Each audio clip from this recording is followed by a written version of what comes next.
So this is a first. I'm your host, James Ewen, and welcome. We have sound, we have picture, we're rolling.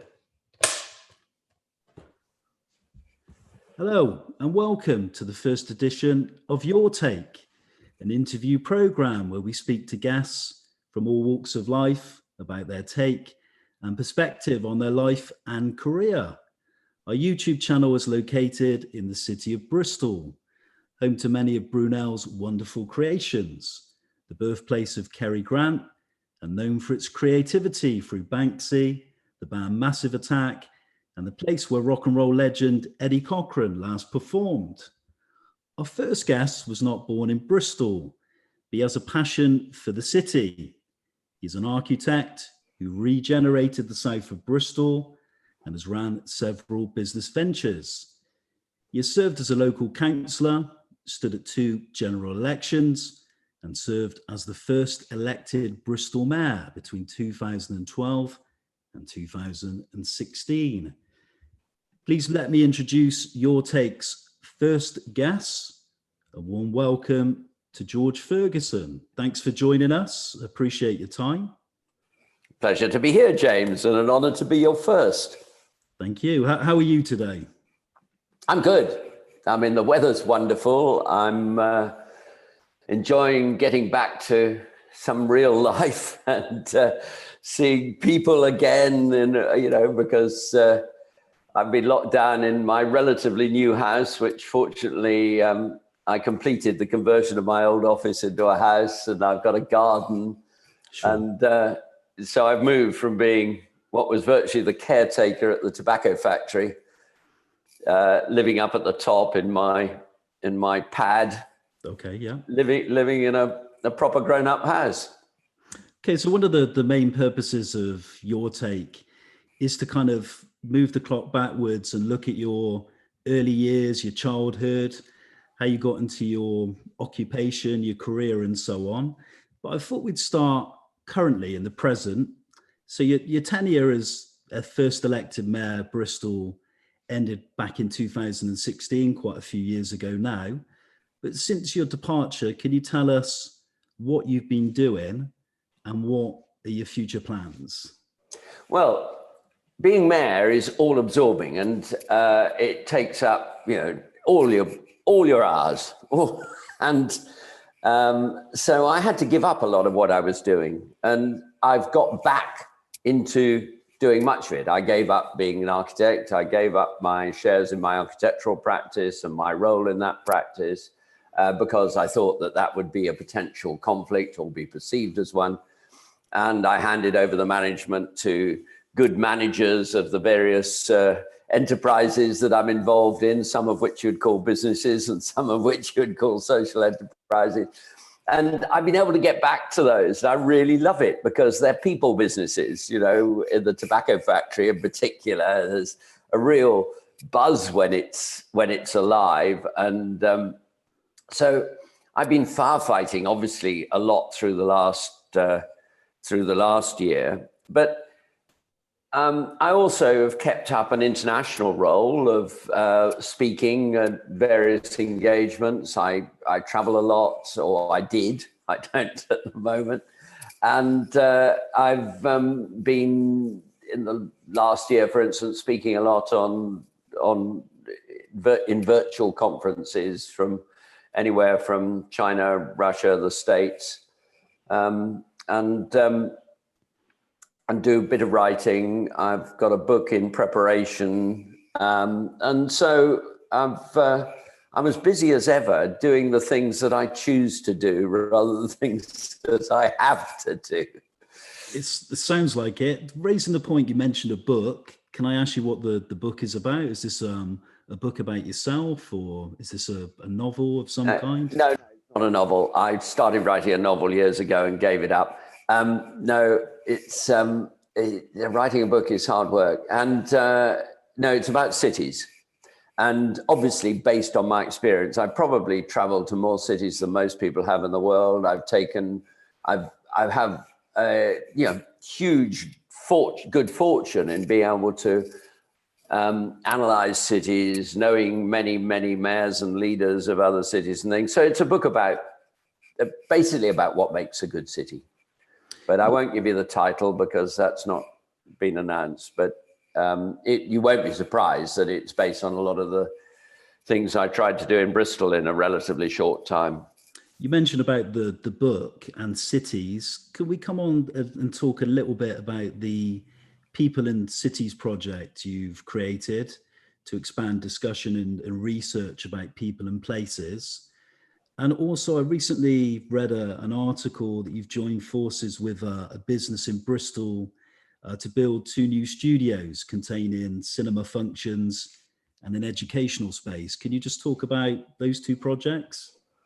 Yes, People and Cities really is, it's a base for me to do things beyond my businesses. It is, it's a place for discussion. It is, it gives me a hook for the various conferences and other organizations that I engage with. It is my social media identity, and I think it says what I'm interested in. I'm not interested in. I'm an architect. I was brought up as an architect to design buildings, but I actually feel it's much more important that you create good places, and so that is, that's where People and Cities come from. I'm bored with just the design of objects, and I think the magazines get obsessed with the design of objects, but actually what I'm more interested in is real life, the atmosphere that you can create, both in a small place and in a large place, on a city scale or on a village scale or on a neighborhood scale. And so that's what People and Cities is looking at and promotes. And the second project, I presume this is an expansion of the tobacco factory, which we'll talk about obviously in more detail a little bit later in the interview, about the building of the studios and an educational space. Yeah, well, I'm an opportunist, and I think opportunism is sometimes seen as a dirty word. I think I grab opportunities when they come, and I say no to things that I dislike, and I have the luxury of doing that. I was incredibly fortunate in having the tobacco factory space, which you said we'll talk about later. But before COVID came, I let one of the tenants go in the tobacco factory that had a very large space, because I really want businesses there that are local, that are environmentally driven, that are ethical, but principally local, and that relate well to what goes on in the tobacco factory. And one of the businesses there had been taken over by a big global corporation, and that didn't really fit our culture. And so I've left it empty. And then the theatre, which is now a separate trust, did a deal to bring in Boom Satsuma, which are absolutely wonderful organization, creative education organization based in Bristol, to run an acting school alongside the theatre, which is very good timing for the theatre in the situation it's been in through lockdown. And I think brings more young people to the building. And I knew Boom Satsuma from my time as mayor. They had started while I was mayor. They took part in European Green Capital. And since then, they developed into a much better organization, or bigger and more successful one, and are now doing degree courses alongside Bath Spa University. And so separately to the theatre deal, on the second floor where I had this big space, they've asked whether they can run film and other courses in gaming and virtual reality and things. And well, that fits the ethos of what we do and brings more young people to the tobacco factory. So that will open in September. And Okay, so very soon. they're sort of Boom Satsuma operating at two different levels, literally, and with the Theatre Trust as well as with me personally. Okay, so we've spoken about some of the current projects you're working on. Can we go back in time now? We're going to go back many decades to Britain in a very different place at the end of the Second World War. You were born in 1947, just after the war years, in Winchester, Hampshire. Can you tell us a little bit about your early childhood memories, your relationship with your parents, and what do they do for a living, both of your parents? Well, my grandparents lived near Winchester, and so I suppose my mother went down there to because she was expecting, and so I was born in Winchester. I think I stayed in Winchester for about 3 days, and so I've never lived in Winchester, but I have an attachment to it because because it was the place of my birth, and my grandparents lived in a village outside Winchester. But I really was, my life started in Wiltshire, in Bulford, which was an army camp, because my dad was in the military. He was a Northumberland Fusilier, which is why we also went up to the north. And he had many interesting postings, not always with his regiment. So we moved every 2 years. And my mum must have been extraordinarily patient because my dad, I loved him, but he wasn't the easiest.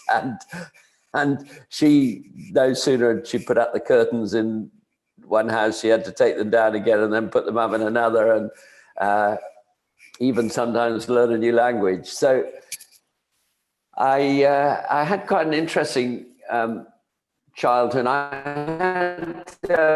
I had polio when I was very small, and I think that defined me in many ways. So I didn't, no sooner had I learnt to walk than I had polio, and then had to learn to walk again with the aid of a brace, which wasn't taken off me till I was 4.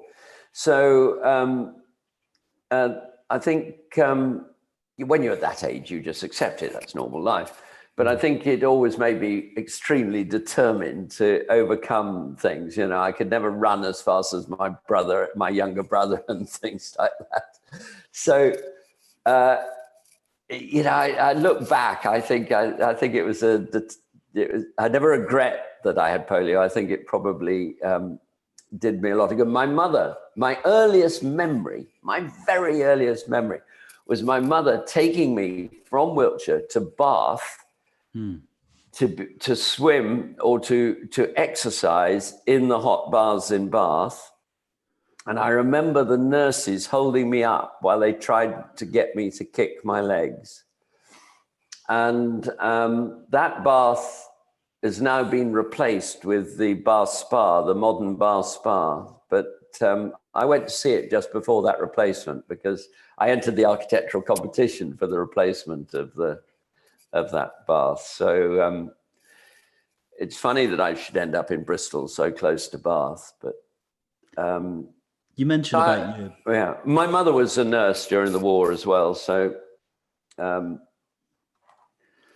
a very gentle person. You mentioned about your father's military background and moving from place to place. You've lived in all sorts of places, from Gibraltar to the south and north of England. You even spent some time in Norway before eventually settling in Wiltshire and then Bristol eventually. Have you got any recollections of some of those places, particularly emigrating to Norway? Well, Norway was wonderful. My dad was in NATO, and I think NATO subsidized school fees, or certainly his military position did. And so I was sent to school in England all this time. You know, from the age of 8, I was sent to school in England. So I became pretty independent in many respects. But Norway I loved because we skied, and of course my younger brother was faster than me.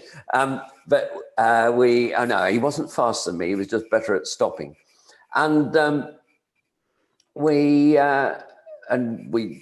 had a little boat. I had a little boat that was made by Norwegian prisoners that I used to sail on the Oslo fjord. So it was wonderful as children. It was absolutely, I suppose I was 12, 13, that sort of age. Absolutely wonderful place to live. And also I have really fond memories of Gibraltar, which I think now is probably less attractive than it was then, because it's become filled up with hotels and apartments for people dodging tax or something. I don't know. Anyway, and my dad was the military secretary to the governor, so we felt we had the run of the place. And the Navy used to come in, and we used to get invited out onto the frigates and even the aircraft carriers and what have you. They used to come in. So, and I learned to swim out there. And I learned to swim very early on. So my kicking in the swimming pool in Bath, in the bars of Bath, probably helped. And again, we used to sail a little boat. And so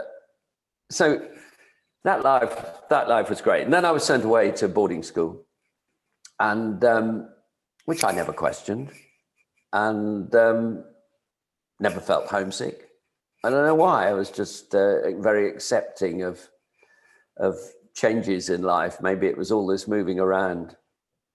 Yeah, I was going to come on next to your educational life and talk about your formative years at, you said, boarding school, which I presume was Wellington, and then going on to study architecture at the University of Bristol between 65 and 71.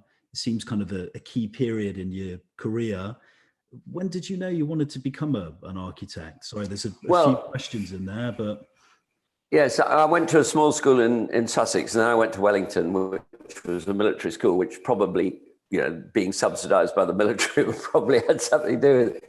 And it was, and because I always joke that I was much better at the lying down sports than the vertical ones, although I was a hooker in the, and that's sometimes you've got to be careful who you tell you're a hooker to, but I was a hooker in the scrum in the rugby team. So I must have, but you didn't have to run particularly fast for that, but you just had to be nuts, and because you were in the middle of, between a load of thugs holding you up. Anyway, but apart from that, I used to swim a lot, and I shot because you could do that lying down. And I spent a lot of time in the art school, and I loved, it got me out of doing military things, actually, because I didn't really enjoy being in the CCF. So I drew a lot, painted a lot, did a little bit of sculpture and what have you. And I think while the careers officers would try and dangle things like being a lawyer or a banker in front of me, I think I always wanted to do something creative. And I enjoyed maths and science, and I think putting those two things together led to architecture. And I've never had a regret about it. And it's been a great thing to do. Sorry, did you come to Bristol as a result of you getting the university place to study architecture? Absolutely. I applied to 4 or 5 universities. I think I got into Manchester and Nottingham and Bristol. I didn't get into Cambridge, and I'm so pleased I didn't get into Cambridge. Funny enough, my daughter went on my younger daughter went on to go to Cambridge, but which is a lovely place. But what I think was brilliant about coming to Bristol is that it's a university planted in a real city, as opposed to being a city that is a university, which Cambridge is, beautiful that it is.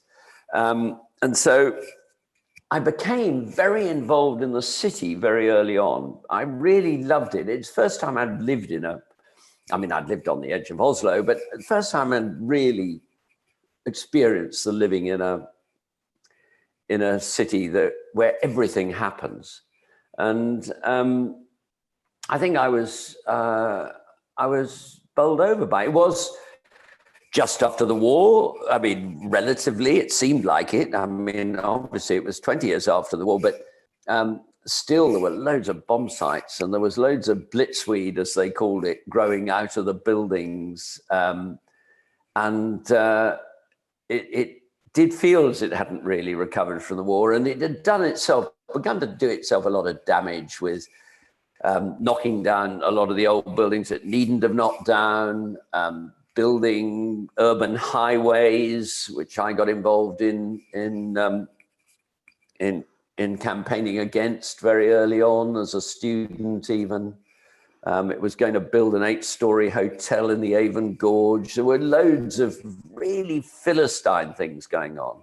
Part of the Clifton Hillside was going to be demolished. It was nuts. And so I suppose it was the architect in me that recognized that really people choose lovely places to go on holiday to. And the councillors who were making these dreadful decisions choose lovely places to go on holiday to, but they can't see the destruction they're creating under their noses. And so that got me much more interested in what I've described as place rather than just as buildings. I was going to move on in just a minute to your career as an architect and forming your first business in the late 1970s. But before we do that, people who are from a certain generation that were born in the late 40s, that grew up in 1960s Britain, or the swinging 60s, as people call it, what was that like to grow up in that period? Because we kind of have a government in the 60s where Britain's all of a sudden becoming more affluent after rationing in the war years with Macmillan's government. Was it kind of booming, joyful times? It seems to be a lot of liberation for young people. What was the 60s like for you as a student? Well, it was a lot of freedom. I mean, I'd come from the restrictive culture of boarding school to having the real freedom. I suppose actually it's easier moving from a boarding school to a boarding university as it was. I was living in a hall of residence for the first year, but I bought a car for £10, and there was pre-MOT. It's ironic because I'm rather anti-cars really nowadays, but it was an open Morris 8, 1937 Morris 8 or something. Oh, wow. And you sort of mended it with a hammer and a screwdriver. It's all very basic. And so I had incredible freedom because I was probably one of the few students that had a car.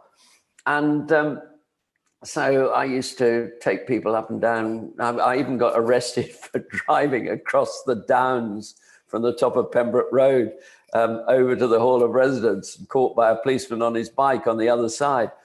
So I don't know how much work I did in my first year, but I did some interesting things. And I really, I think one of the things that I did that was most significant is that I read a book that I picked up in the architectural library, which is just over the road from where I now live. So I've sort of come back because that's where my office was. And the book was called The Death and Life of the Great American City.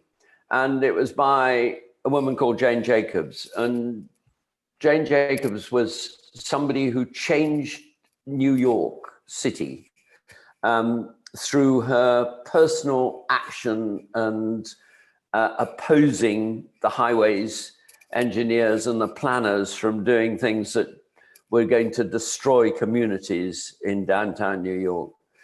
And I think it opened my eyes to not accepting that what they say is necessarily right or cannot be changed. So I think even from my first year at architectural school, I got into my head that an architect should also be an activist. Can we move on to the architecture, your career? I just want you to share your experiences and your passions come across so far in the interview for architecture, but can you talk about co-founding the Ferguson Man Architects in 1979, firstly? Well, I'd worked in the planning department in Bristol for 1970, 71. Sure. And actually I left and whether it was the right thing or not, I left to start my own architectural practice on my own, working from my kitchen in 1970, end of 71. So I was practicing architecture well before Ferguson Man started, but on my own. And Philip Mann was somebody that I'd got to know, and he came to see me with a project that he was finding really difficult to get through, planning and financing and everything. And so we joined forces, and it was a project that could have broken us both. It put us into debt, trying to get it underway, but thank goodness it came off. And it was the Lodge Street project behind the Colston Hall, which was putting housing back into the centre of Bristol that simply had totally gone away. The only people who lived in the centre of Bristol at that time were caretakers on the tops of office blocks. I mean, there was nobody living in the centre. And so the Lodge Street project, Lodge Street, Park Road, Trenchard Street, which was conversion of buildings that were going to be demolished, including an old church, and now listed and restored and loved and lived in, was the first major project I had. And that was the formation of Ferguson Man, really. Out of interest, how hard was it to set up a business in the 1970s decade? I'm kind of thinking that pre the 1980s, I suppose Britain is known as being maybe less of an entrepreneurial society before Thatcherism in the 80s. And obviously there was some difficult times in the 70s with the power of the trade unions, striking, all kinds of things going on. Was it a difficult era to establish a business like that, or no? I think I've always advised people to start at difficult times. I think everything that I've done successfully has probably been started at the most difficult time. Because if you can make it work in those times, and you've experienced the difficult times, then you can recognize them when they come along again. I remember in 2007-8, when we got the crash and the banks going under and what have you. I got 3 partners in my practice by then, but I could see what was happening. And early on, we decided, and basically I decided, that we'd have to halve the size of the practice in one fell swoop. And if we hadn't done that, we wouldn't have survived. And some of the practices didn't survive because they clung on, they tried to cling on too long. And so I think starting in difficult times is no bad thing. So when people are lose their jobs, it is often, if they have a skill, it is a really good time to try and do your own thing. You know, and it doesn't necessarily need money to do it. It just needs a bit of, it needs some guts. And being self-employed and running your own business is a full-time occupation, It was some time before I got holidays, I think.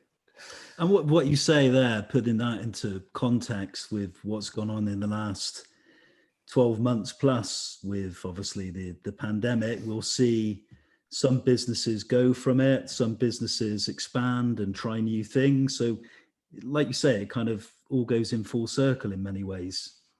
Yes, well, we've started a lot of new things in and around the tobacco factory over the last 2 or 3 years, some during the pandemic. And fortunately, we bought some farmland because I have a passion for local food. I have a passion for localism in general. I'm against the big chains. I do think that there's a madness about the way we operate capitalism, that capitalism is not a bad thing in itself, but I think it has produced organizations that are too powerful, too greedy, and that a form of local capitalism much healthier.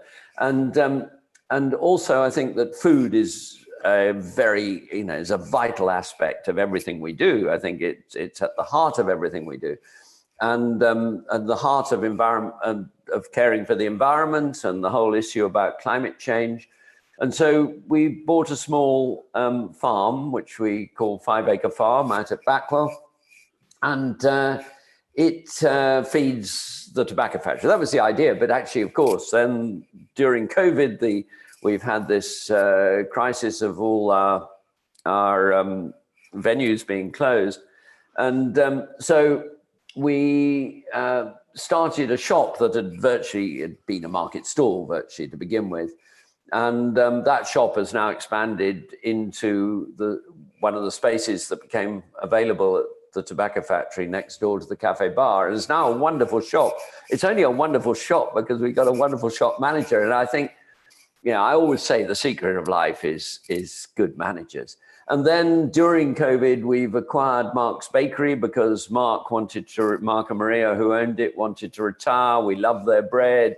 And so we said we would take it on. So that's now become part of the business. And that is based in the same group of buildings that our brewery is in, which again, I started because I wanted local beer. And that since I started it, I don't know, 15 years ago now, and for a time it was Bristol's only brewery. Now we have dozens of breweries, but I love the whole, the whole culture around that. We have lots of competitors in Bristol, but they're friends. We cooperate with each other, and we promote good, what I would call healthy, but a good local craft beer, bread, cheese, all those things that can be done locally and are stupidly shipped across the world. You've touched upon the tobacco factory, and we moved back to the sort of mid-1990s. And from my point of view, I was a student during that period in the late 90s. I went to the University of the West of England to do a creative degree. And one of the most incredible things I saw was this regeneration of Bedminster. Before, it was kind of just a very kind of, I don't know how to explain it really, a kind of downtrodden area in Bristol.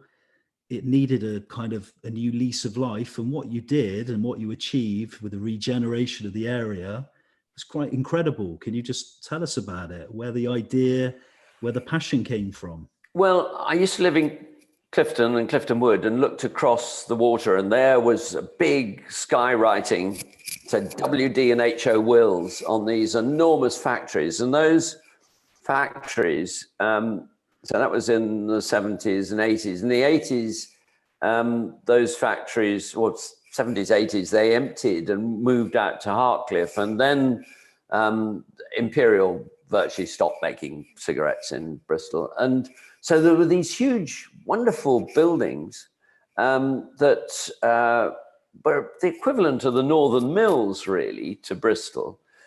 But they weren't listed, and developers were beginning to buy up the sites. One bought up the site that a developer I knew went bust. No, he didn't go bust. He sold it on to somebody else who then went bust, and he got into the hands of the bank and the receivers, and they started to demolish them. And I just thought, well, this is madness.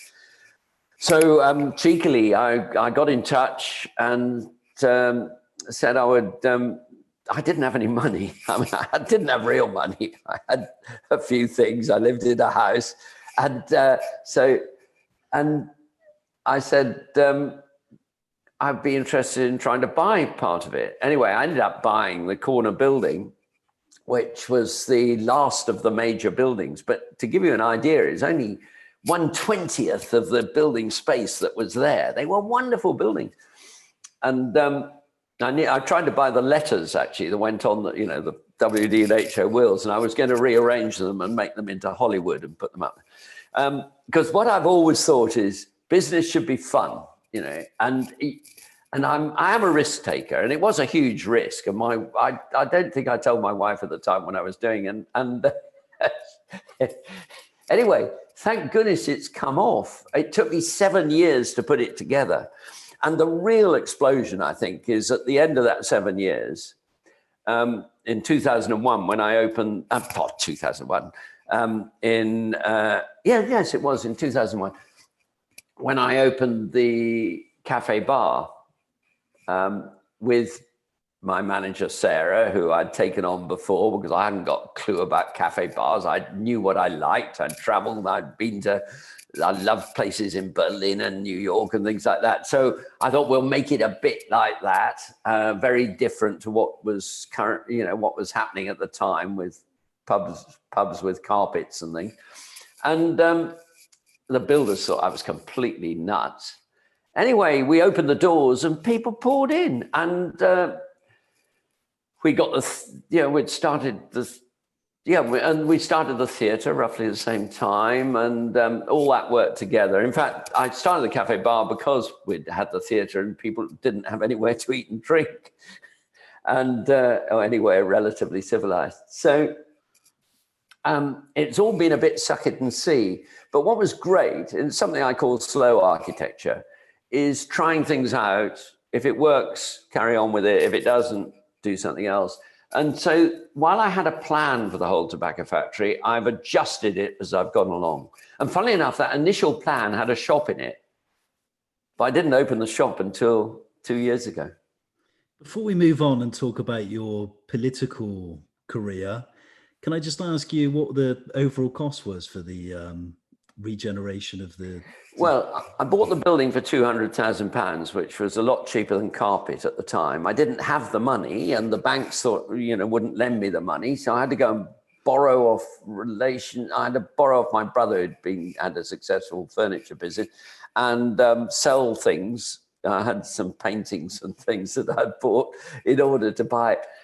And then I had nothing to spend on it. So I just did a little bit, got a bit of income in, then did a little bit more. And so I suppose I've probably spent in all over that time £1 million, but it's probably worth several millions now. Although it won't go to my kids, it's going to go into trust. The first floor is already a trust that belongs to that runs the theatres, and because I think it's become so much the heart of the community that I think it would be absolutely wrong to steal it from the community, and I would like the income from it to, after I've gone, and maybe a bit before, certainly a bit before, to benefit South Bristol in general. So projects and individuals with good ideas, rather than I think that's healthy capitalism, and it's I've just been incredibly lucky with it, and so it's a nice legacy to be able to have. We move on and talk about your political career. I think it's always hard to ask somebody what their politics is, because I think we don't really see things in black and white. I think to say you're to the left or to the right is probably not really it's kind of too easy to say. But you were a Liberal. Well, you were a Liberal candidate during 2 general elections. What made you decide to be a Liberal Democrat? What was it about that particular party? It was a neighbour of mine knocking on my door in 1973, asking if I would stand as a Liberal councillor. I'd never played any part in politics at all. But I think she saw, and she was a Liberal, and I'm talking about old Liberals, before Liberal Democrats, before the Alliance and everything. And she was an incredibly active woman, much older than me, and she could have organised a, woman's expedition to the North Pole or something. She was great. And so I said, well, give me something to read. And I read it, and it agreed with me. And so I thought, okay, I'll stand as a Liberal. Liberals had not won in Bristol for 50 years. And in fact, it had been basically just the two main parties. And so I don't think she thought we had a hope, but she needed somebody on the ballot. Anyway, I went hell for leather for it. I printed out loads of different stuff. I divided the ward into lots of different little areas. It was called Cabot Ward. It's not the same ward as it is now. And I lived in it, which I think is essential about politics, that you should, it should be tribal, or you should be part of the place. And I just saw it as an opportunity for making change. And I said, okay, if I win, and they all raised their eyebrows at the idea, if I win, I will be there for 6 years. I will do it for 2 terms, 2 3-year terms. So I did. Now, she won as well. She stood alongside me. And so we were there as the first non-Tory or Labour, been a bit of a stitch up between them. And we asked all the difficult questions. They refused to put us on committees because they saw us as troublemakers. But there's a huge power in being able to ask the right questions, and that we used.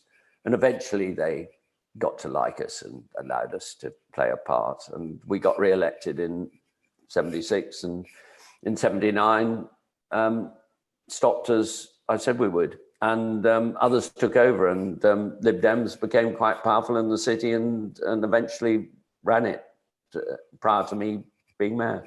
Before we talk about your time as elected Bristol Mayor, the first elected mayor of the city, can we just talk about your experiences running unsuccessfully as a Liberal Democrat MP in the 1983 and 1987 general elections? Well, unsuccessfully in that I didn't win, but I mean, the last thing I really, in my heart of hearts, wanted to do was go into the House of Commons and not be a minister, because that is what the reality of being a Liberal is. But I think after 1979, I cancelled the local paper. I took no part in politics. I thought that's the end of politics for me. But 1979 is when Thatcher got elected, and I suppose I got increasingly angry about what was going on nationally. So I stood in order to have a platform, and I went from 3rd place to 2nd place to the Tory, as it was at the time, William Aldergrave, who was a very, he was a nice, but we got on very well. We debated very decently, and we never flung mud at each other. And I think I frightened him in that I did get pretty close to him. But anyway, thank God that I didn't win, really. And then after 87, I gave up politics again and went on to doing what I enjoy most. And politics is one of the things I enjoy least, really. Politics is so destructive, and there's an awful lot of grandstanding by people. There's headlines for headlines' sake. And I think it stops a lot of good things happening, the way we operate it. And which is why I decided to leave party politics and act independently. That's an interesting point. Can we move on for years later? What made you decide to run for Bristol Mayor then in 2012? Well, the opportunity came up for Bristol to change the way it was governed. And I backed the idea of us having mayors. I've got a slightly different view now, but I backed the idea of us having mayors. And so I campaigned for Bristol in the referendum as to whether to have a mayor that Bristol should. And we were only one of 2 cities that decided by referendum to have a mayor. And actually, we may have been the only one by referendum. I think the other ones did it because the party in charge just decided to do it.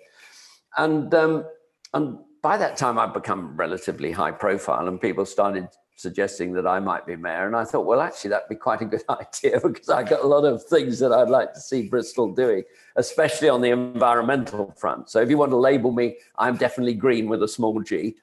And so I thought, well, let's have a go. And well, I won without having all that information that parties have about where their vote comes from, and without having that band of members that parties have.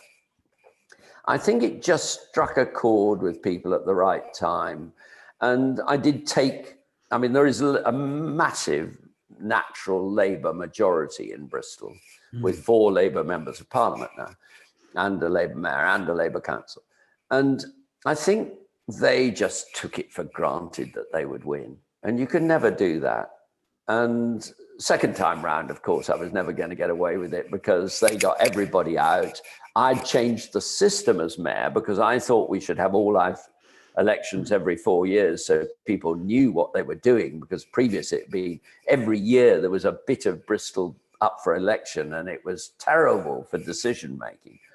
Anyway, actually, that was my death knell, because it was quite clear that the parties would be able to get their act together and have people knocking on every door with every council seat up for at the same time. So I think, while I probably wasn't popular with everybody, and in fact, you know, some people used to shout at me because I would do what I believed in rather than just go for popularity. I think it was the system that beat me, and the political system, and the knowledge and the resources they have, much more than the policies. I remember following that campaign very much when you ran for Bristol Mayor as an independent, and it was a very successful, very good campaign. You were very much focus of the media. You were constantly on local radio, local television, leafleting, posters everywhere. People knew about your success with the tobacco factory. And then all of a sudden you're on the front page of the Bristol Post with the band Massive Attack. So you had a lot of backing, a lot of optimism, a lot of enthusiasm. Well, Grant and Delge at Massive Attack, I've known, I get on well with them. And I think they just I like their attitude, they like mine. And they're lovely people. So it was good for an old git like me to get the backing of some of the trendy young.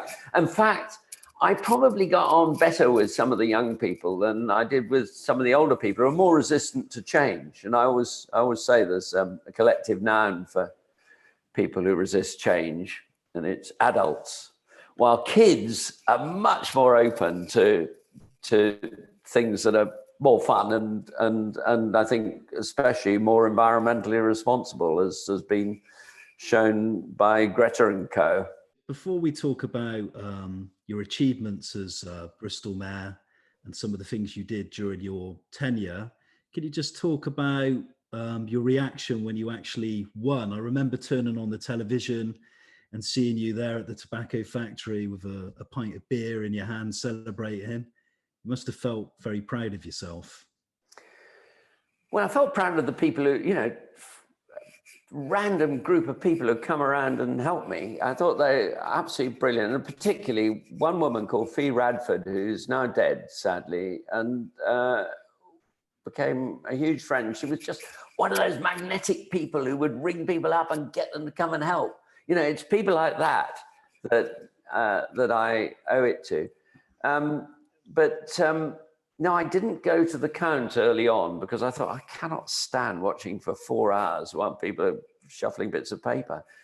And I didn't really think I'd win. I thought I'd made a good effort. And I was 4-1 against with the bookies on the day. And the Labour candidate, Marvin, was 2-1 on the day. So I wasn't going to win, was I? Anyway, I turned up at the count, which was out at UWE at the university. And a load of cameras and things surrounded me as I arrived. And I said, right, yeah, what's up? They said, well, what's it feel like? I said, well, how's it going? They said, that looks as if you're going to win. So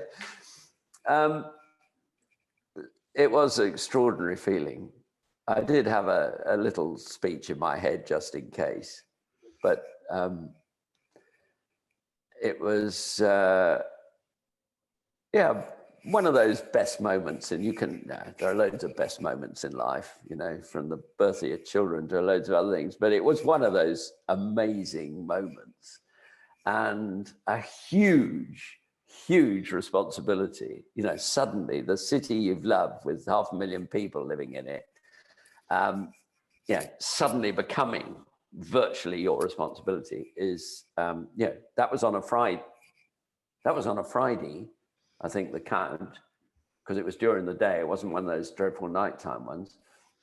On the Monday, I was in my office as mayor. You know, it is very sudden, very different to the American system. So there was no hard drinking and celebrations over the weekend then? No, I had to keep a clear head. No, and funnily enough, Clear Head is the name of our new low alcohol beer at the brewery. Anyway, it was it was extraordinary, and I gave a speech at Temple Meads in Brunel's shed, to which all the movers and shakers turned up, virtually repeating what I'd said during the election of what I would do and what my priorities would be. And I was fortunate. It was great that we'd been shortlisted to be European Green Capital, and I was able to get that over the line, because I think that was a defining, that's helped define Bristol as an environmentally friendly city, which is the thing I most wanted to do. Let's just talk about some of the things that you did whilst you were Bristol Mayor. So you were responsible for the resident parking zones, the introduction of the 20-mile-per-hour speed limits, of course, the Metrobus development, the sale of Bristol Port, and you've mentioned a few times in the interview, the European Green Capital Initiative. When you look back at the policies, are you happy, or would you have done anything different in hindsight? I would have done all those things. I think that 20 miles an hour have been experimented with by the previous administration in the area that I lived in, around the tobacco factory. And it was beginning to make it a safer place. It seemed no-brainer to me we should do it right across Bristol. Also, there had been one residence parking zone, I think, in Kingstown, and that had been experimented with, and then they'd been frightened to do any more because it had been unpopular. But I thought that actually it's the biggest change, it's the best change we can make. Bristol is being invaded by single occupation cars driving in every morning, commuter traffic, completely unnecessarily. There was no car sharing. There was virtually nobody coming in by buses, and 50,000 cars coming into the center of the city every day. And I thought, well, actually, the best thing you can do is restrict the amount of whole daytime parking. So I almost immediately I said, let's spread this residence parking right across the city. Or the more central areas, 20 areas. Anyway, I managed to get 12 of them in, and then unfortunately the new mayor Marvin has not carried on with that, and it's left some uncomfortable edges to it, like around Ashton, where definitely it should spread to. There are some natural boundaries that work, so I feel that's an unfinished project. My only regret there is that I didn't have the time to finish it off. I think what's happened since, I suppose, looking back, I regret not having dealt with the whole Colston issue. I did toy with the idea of changing the Colston Hall name, and that was raised during the decision to fund the Colston Hall project, that we should change the name. There'd been no threat to take the statue down. But I think I'm sorry that I hadn't got more on top of that whole issue, because I do think the fact that Bristol has become a more diverse city is good. It's made it a more interesting city, but dealing with those frictions within the city is a really important thing, and I think is obviously high on Marvin's agenda, and one that I totally back. My final question before we come to the end, where we have a quick fire set of questions that I think is going to be my favorite part of the interviews over the next course of the next few weeks, but we'll go on to that in just a minute. Tell us about your public image, and how do you think you'll be perceived, or how you are perceived by fellow Bristolians? And lastly, why red trousers? I think, the perception is going to vary hugely from those who know me and those who don't know me. Those who don't know me rely on what they read about. I say, sometimes I've been shouted at. I don't get shouted at much now, very seldom, but I'm always on my bike, so I'm very visible. I'm either walking or on my bike. I don't have a car. I get stopped frequently. Walking across to the tobacco factory or cycling over the city, I get hailed and stopped in a very, very friendly way. So, are you coming back again and everything? So I feel warmth, but obviously I don't please the petrol heads. There are certain people that I don't please. And there are some people who just think that anybody in authority is the devil. So you can't get over that. When the reaction's hostile and you're physically abused or verbally abused by someone about your politics or things that you've done whilst you were mayor, how do you feel about that? Do you feel threatened, or? I don't feel at all threatened now. I did overreact occasionally when I was mayor, I think. Now, if anybody shouts at me, I pretend I haven't really heard what they say, and I say, I love you too.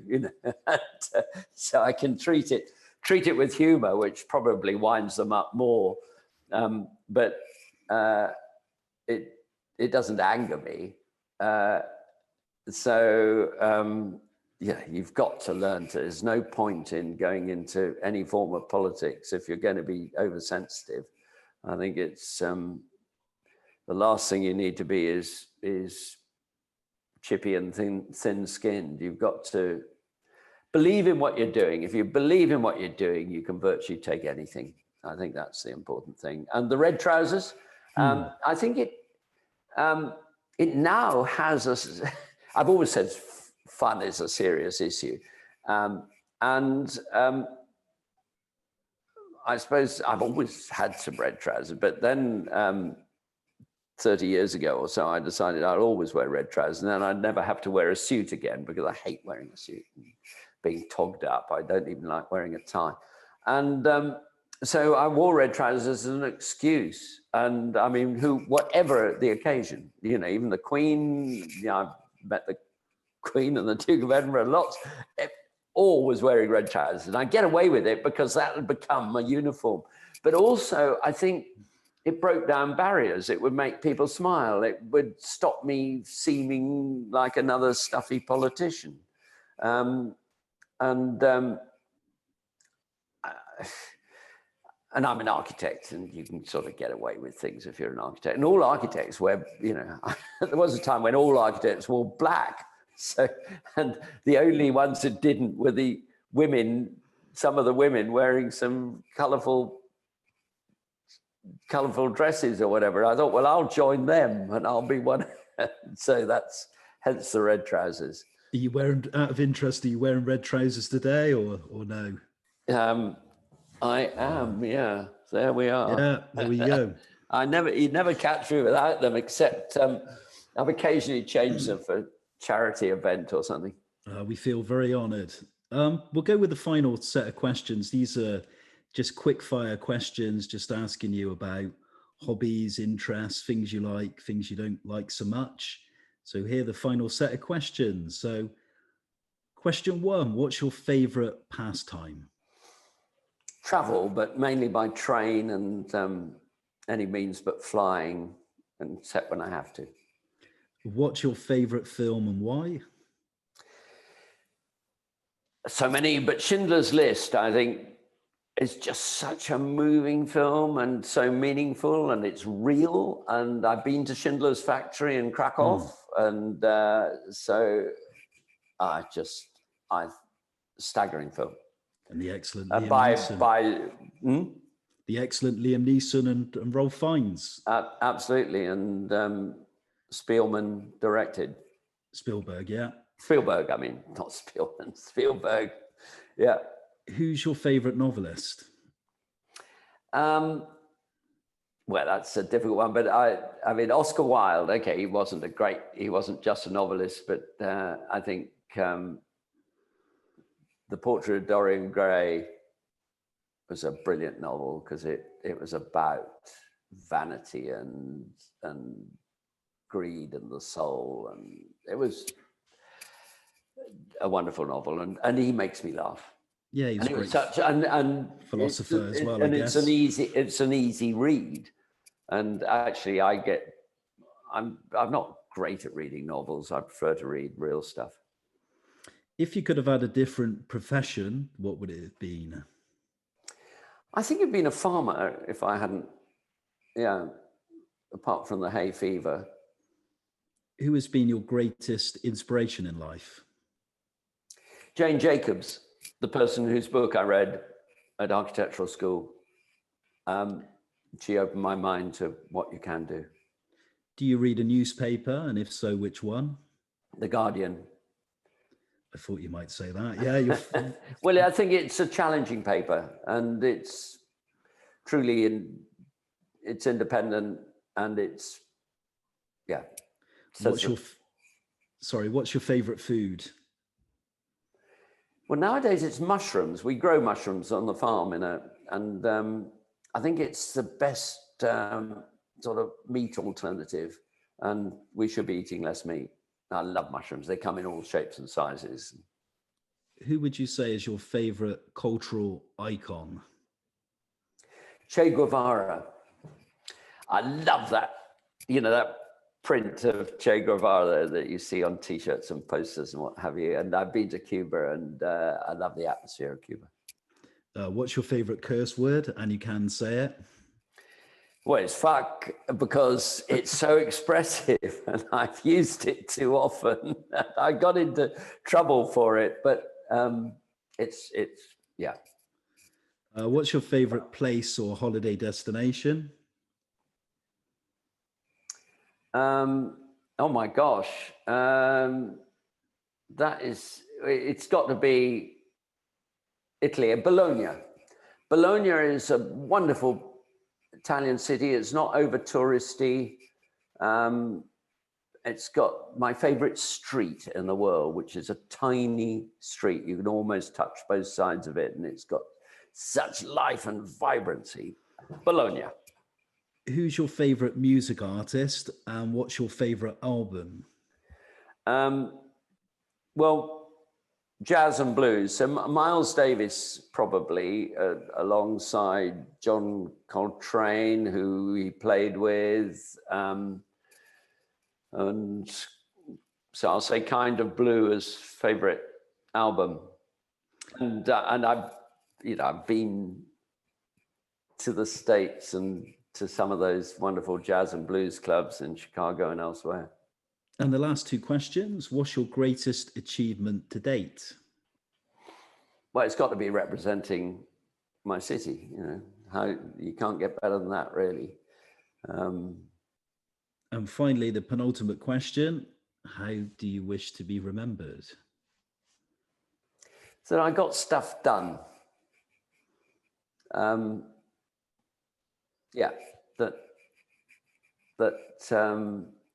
and that I cared, and that I'm passionate about what I do. I think that's a nice note to finish on. George Ferguson, thanks for joining us on the first edition of Your Take. I hope you've enjoyed it. I've found it a very interesting interview. All the things you've done, all your achievements, a colourful lifestyle, and thank you very much. Thank you, James. It's been a pleasure. I've probably taken longer than you planned.